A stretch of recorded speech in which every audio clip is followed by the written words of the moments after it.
Hey Scorpio, it's Empress Rose here. Welcome to your reading. These are general readings. Take what works, leave what doesn't. If I don't catch your wavelength, or even if I do, feel free to check your other major placements. Over here on the YouTube side of things, we're going to be doing oracle readings. I enjoyed that last time, so we're going to continue on with that. And then over on the, let's see that. Over on Vimeo, there should be a link below in the description box below over to Vimeo. We'll be doing a more traditional tarot spread over there based on this story. So if this resonates with you, head over there. All right, we're starting off here. If we've already got a couple things, a lot of silence, Scorpio, a lot of silence. You are very quiet. We've got the two quietest cards in this deck here. Listen and Lullaby. And then we have Flower Spirit, sort of this gentle, this is a very spiritual reading so far. So we have Lullaby, turning off our mind a little bit and just vibing, just feeling our feelings, feeling what we feel, going deep inside. There's some sort of intuitive message that we may get when we go deep inside. This is in this deck, this is a meditative space, right? And then the cello always reminds me, it's so resonant. It's such a vibration that we're looking for our own vibe. We're looking to vibe with our own selves here. We're turning off the mind a little bit. The mind is a great servant, terrible master. It's time for that servant to take a little bit of a rest. And we're just here to feel, to vibe. This is meditate. There are thousands of different types of meditation and ways to meditate. All we're doing, and there's even meditation where we're not necessarily trying to force our mind to be quiet and to shush and turning it off per se. Oftentimes, especially as a newbie, the first thing you'll notice is how busy your mind is.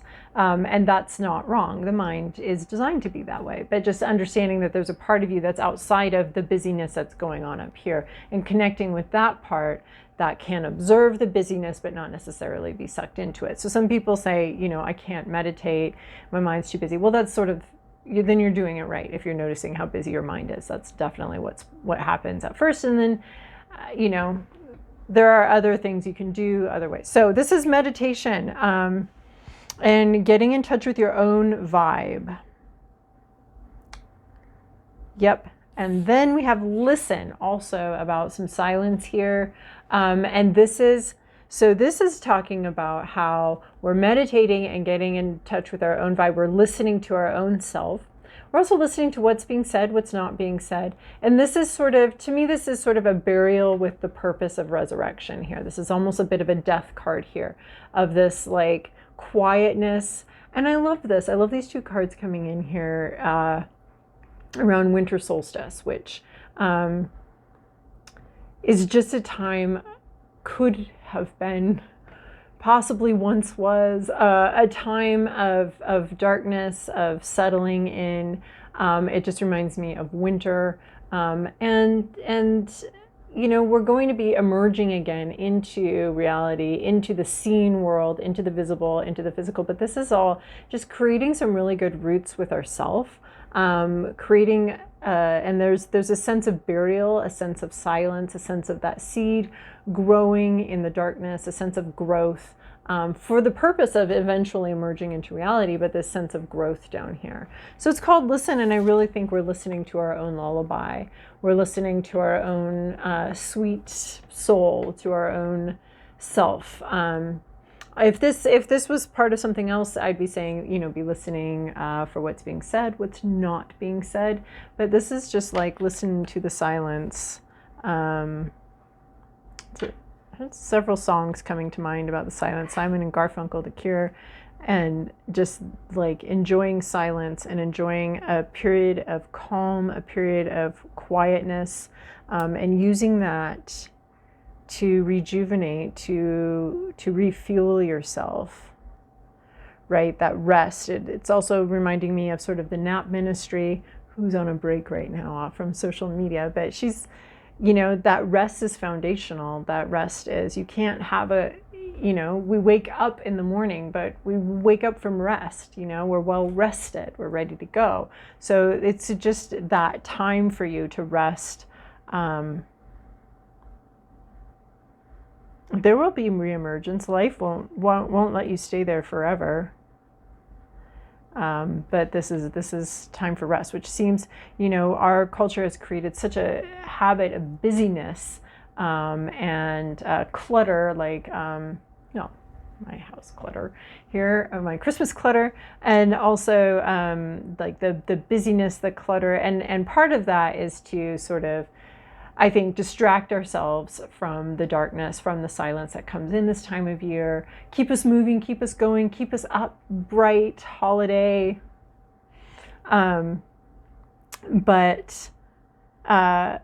But I think there's also a sense of us that really wants to go into these maybe darker places, or just rest, just take the opportunity to rest, right? Summer, we can go all out, but for those of us in the northern hemisphere, that's what this is. Southern hemisphere, this is summertime, right? But we've got summer here, and but there is a purpose of, there's a sense of burial here, but for the purpose of reemergence, but we can't re-emerge if we don't bury first, right? The seed needs burial, needs quiet, needs dark, and before it can reach for the light, right? That's that comfort in darkness, that ability to emerge in the safety of the soil, you know, and then it comes out into the light. And its main purpose is to move towards the light, but right now you have a purpose here that's in this darkness and this rest period. So then we have flower spirit, speaking of emerging. So when something is emerging, so there is this like a deep rest, quiet period going on here. And when something is emerging, there is this sense of like flower spirit. I always see this as an angel or spiritual guidance. There's spiritual guidance here. When the emergence is ready, there will be guidance. I think this flower spirit is here to tell you that you'll know when it's time to move forward. You will receive guidance on that. It will make sense. It will come naturally. This flower spirit always reminds me of a bit of a midwife here, helping something to emerge. But there's so much gentleness. I almost want to say that there's prayer here too. There's prayer and gentleness. And when something's time to move forward, it will. But there is some sort of divine timing, divine protection, almost as if the seed, you know, almost as if you, like every living thing on this planet, including the seeds, has some sort of instinct. I feel like the universe itself has intuition and instinct. I feel like the molecules themselves have an intelligence that's communicating with others. But this is like, there's going to be an emergence here, and you'll know when it's time. And there will be assistance, there will be signs, there will be guidance for that emergence when it's time, and now it's not time. It's always interesting when you get the signal to go or to move. It can feel very clear. The confusion is when you're not getting the signal to move and your mind's like, shouldn't I be making a move right now? Shouldn't I be doing something? Shouldn't I be planning something? Shouldn't I be making something happen? And but then I find that signal to move forward with something is clear. It's like, yes, this, now. What's always unclear is when I'm like, where's the signal? Well, it's not here yet. It's not here yet. So, warning. Okay. So, this is interesting. Warning. Where there's smoke, there's fire. There's something to be alert and concerned about. There's a warning. Maybe this is the signal. Fascinating. There's like, right, warning would be about danger being nearby. Warning is an action, is an activity, is an intrusion into peace, to let us know that there is not peace. And then we have bond. Again, there's a bit of a meditative space here, but it's with somebody else. There is some sort of family or relationship here. There is a relationship, there is a bond, and maybe this is about, I mean, a warning about that bond.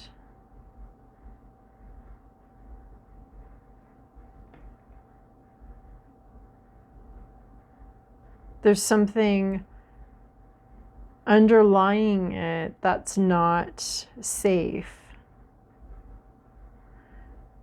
Huh.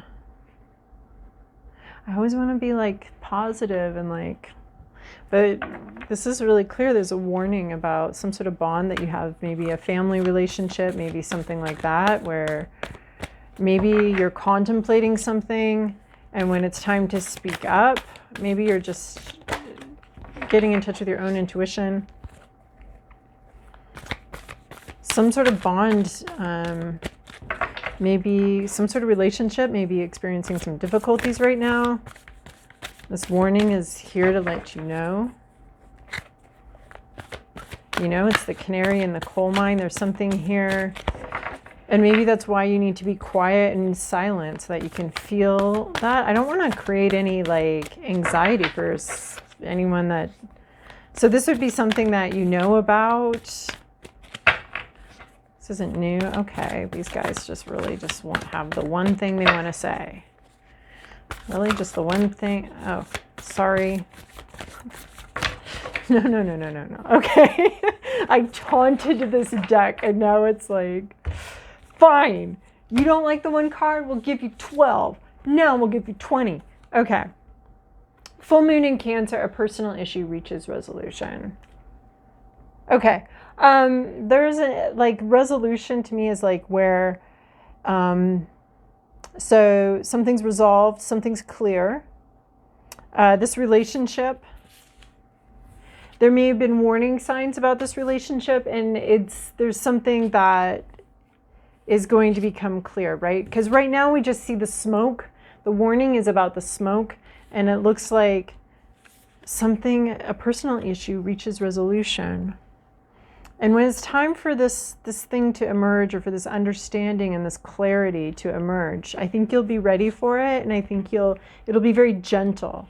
Like this warning seems pretty harsh, but there's so much gentleness with this flower spirit here that I feel like whatever you realize, whatever understanding you come to in sort of your own darkness, in your own silence, there's a gentleness to it. And this isn't like warning that this bond is broken or whatever. They're just like, there might be some sort of foundation to this bond that is a little bit dangerous, or is a little bit too hot to handle, or destructive. There could be something sort of destructive about a relationship. And then we have a personal issue reaches resolution. So I really like this. I feel like it's going to be a very gentle resolution. We have the crab here. We have and the full moon, you're going to see and understand something. Something's going to be clear to you, whether that's through intuition or what. And then we have a water sign here signaling some sort of relationship. So we have a couple different relationship signs here. And it'll either be an ending, or it'll be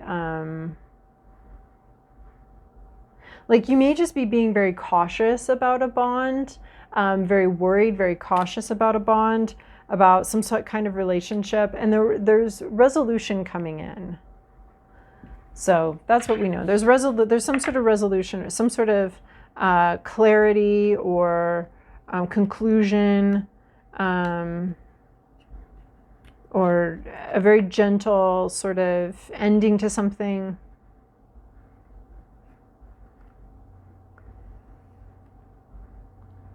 It'll be solved. Whatever sort of issue has popped up in some sort of bond, in some sort of relationship that you have, in some sort of commitment you have, whatever sort of issue has come up in that commitment or in that relationship will be resolved.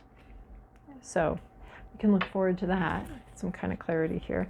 And then this whole little, paragraph that came out here.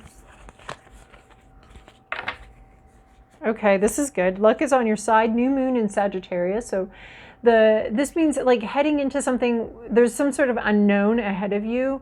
But this is saying, this is sort of like putting you at ease. Luck is on your side.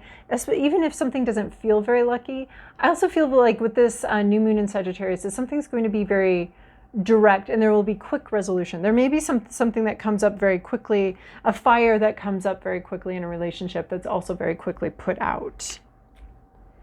And you'll see what you need to see, even if on accident, like sometimes like super bad timing. I'm reminded of those, you know, where the girlfriend comes and visits the boyfriend at college, and I don't know, it's pranks or videos or something like that, where that sort of storyline where like it looks like it's really bad timing, like, oh my gosh, like, but it's actually really good timing. It really brings in clarity and understanding and clears everything up. Clears the smoke, puts out the fire. So there might be something that seems like it's bad luck, but is actually revealing something to you and helping resolution to come in a little more quickly. The Great Gathering, it's all coming together, intuitive hits and soul tribe. So this to me talks again about this bond.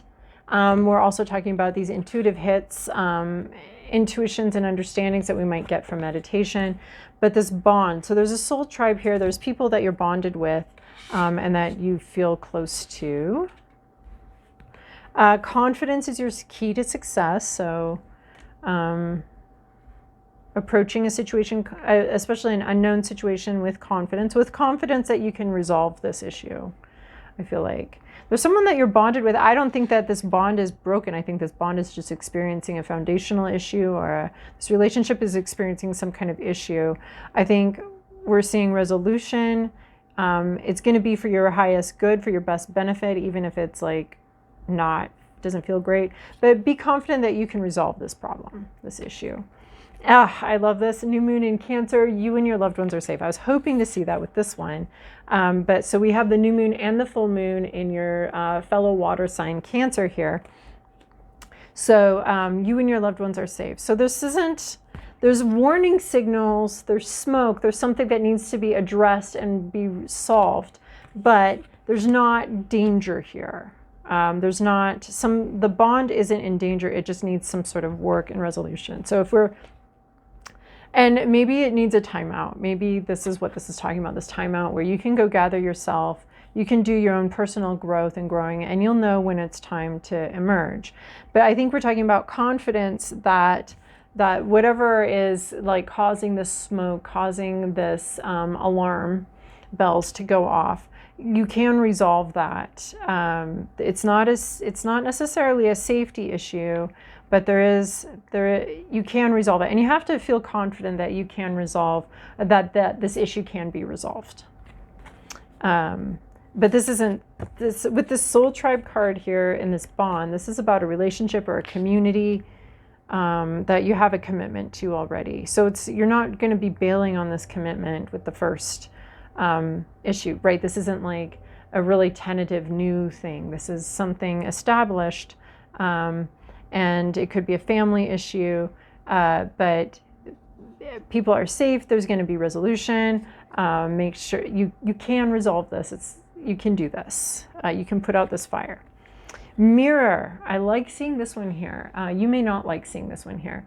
This is who or what is triggering you. So we're talking about looking at a situation, but our perspective, we're basically seeing ourselves. Like this is my all the world's a Rorschach blotch kind of card here, where it's bring your own interpretation. So there's something that you're seeing that's actually just a reflection of you and your issues, not just, but you're reflecting back on yourself. Like what you're seeing is a bit of what you're bringing. What's bothering you maybe about someone else or some situation also bothers you about yourself. And there's something about your perspective here where you're projecting what you feel and what's going on. So the issue may not be, and this is where I think also we're doing a lot of self-reflection in this. So there's a lot of self-reflection involved in like what the issue is, and if it's something that this issue in this relationship, if it's something that you're seeing, only you're the one that's seeing it, or only you're the one, like, it's only an issue for you, or you projected onto the situation an insecurity. Like you felt insecure, you felt afraid, and you projected that onto the situation. Again, we're being really gentle. We're being gentle with ourselves too. Like we're not being harsh on ourselves. There's just like something here that may not, like, you know, this may be water. She may not be, it may not be a mirror image. So it may not be what she thinks it is. She might see someone else in the water, but it's just her reflection. So, so yeah, you need to watch yourself, do some self-reflection, intentional self-reflection, and not necessarily self-projection, but self-reflection is required here. So I feel like there's some sort of like kerfuffle that goes on. You need to figure out what your part is in that and what you might be projecting, what you know, what you don't know, right? There's ways to figure this out. She can touch the water. She can ask questions. And I think it's really interesting. You know, I would prefer to ask questions than, as soon as I see that I'm making an assumption about something, or not as soon, like half the time I don't even realize I'm doing it. But when I do, when I'm aware enough to see that I'm making an assumption, there's all sorts of ways to figure out what is going on with that. Like this warning, this can just be like right, there's ways. So I like to ask questions, right? And then some people take those questions as accusations. No, if I wanted to accuse, I would accuse. I'm literally asking a question to try to put out a fire before one gets really going, before it gets dangerous. This is also reminding me of my smoke detector in my house, which does not seem to be able to tell the difference between a house fire and just cooking something. It just literally can't tell what's going on. So that's what this warning, like, there could be a smoke alarm going off, but it's going to take some investigation for you to figure out if that's a fire and everyone needs to evacuate, or if it's just normal daily life that is, you know, or if there's a projection or an assumption going on here. So I see a lot of self-reflection needing to happen here. This is resolvable. Whatever issue you're having with a family member is resolvable at this point, but it is going to take some self-reflection. Like, yep. So if that storyline resonates for you, go ahead and join me over on Vimeo. And if not, I'll see you guys in a couple weeks. And thanks for your patience as I sort of, you know, it's a busy time of year for everybody, but especially with my day job. So, so yeah, thanks for your patience on these. And I'll see you guys in a while.